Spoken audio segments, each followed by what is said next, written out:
Hello, everyone.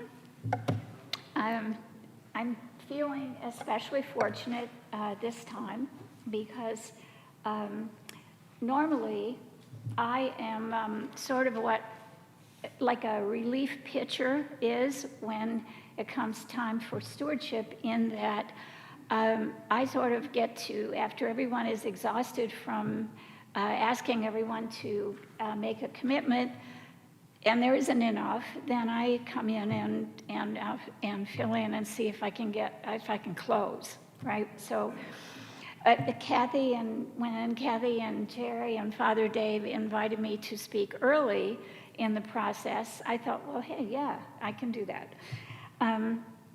So regards the topic of what the church means to me, there has been a change in my perspective on that since the dawning of what I call the what in the world health crisis. Everyone is asking that question in every language. What in the world happened? We know. Prior to that, when I came to church, I received a lot of really wonderful feelings, largely from the physical plant, from the beautiful images, from seeing other worshipers, and from just getting that wonderful feeling of coming into a church, the smells, the scenery. And that would have been how I would have described the feeling that I got. Then, with the health crisis, many of us lost that. Many of us can't even have that experience. And many of our fellow parishioners really actually had to stay home, either in the Great White North or wherever they were. They could no longer come comfortably into a church and have that sanctuary experience.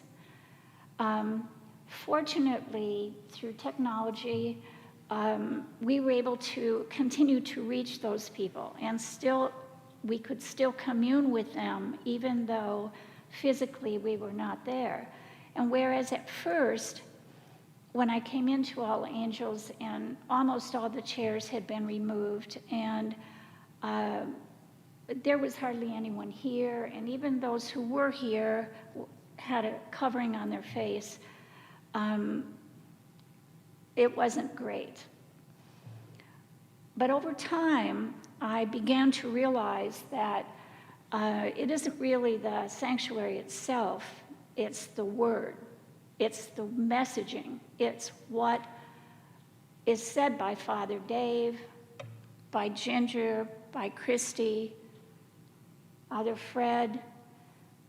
The words that are being said and repeated by us, and the music that we are hearing are messaging us and telling us that we can be hopeful, that we can look forward to receiving God's grace, and that we are still receiving all of the comfort and the good feelings that we ever did. And that's what the church is, actually. That's what it is now to me. So, I wouldn't be speaking if it weren't for the stewardship opportunity. So now I'm going to move into that area.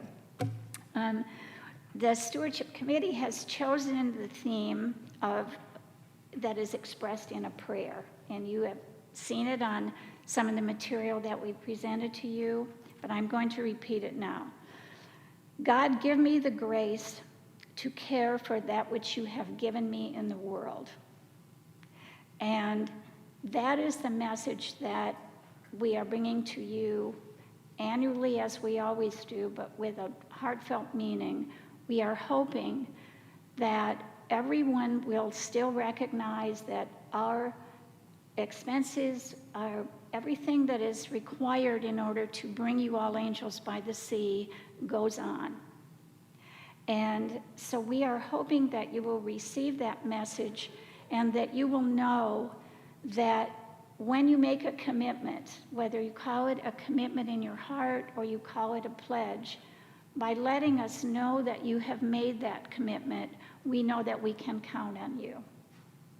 And so we hope that you will return the card. It's actually a page that we have sent you now, that you will do so thoughtfully and that you will let us know that we can count on you through this year. So thank you for listening.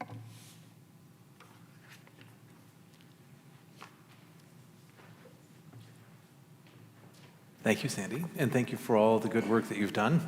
I'm a part of a team, and it's a great team. So I've also lost my voice. That's kind of I've been praying for your voice for strength the whole time you're talking, and then suddenly I lose mine. So come on up here and that's great. Thank you, Sandy. For today, for communion, we will have 2 different communion stations. One will be out on our terrace, and so if you wanted to receive communion outside and then process out through our garden, you are welcome to do that. The other station will be at more or less the front of the church. And so by doing that, by having 2 stations, we're cutting down the number of folks who are waiting in line. And so you are welcome.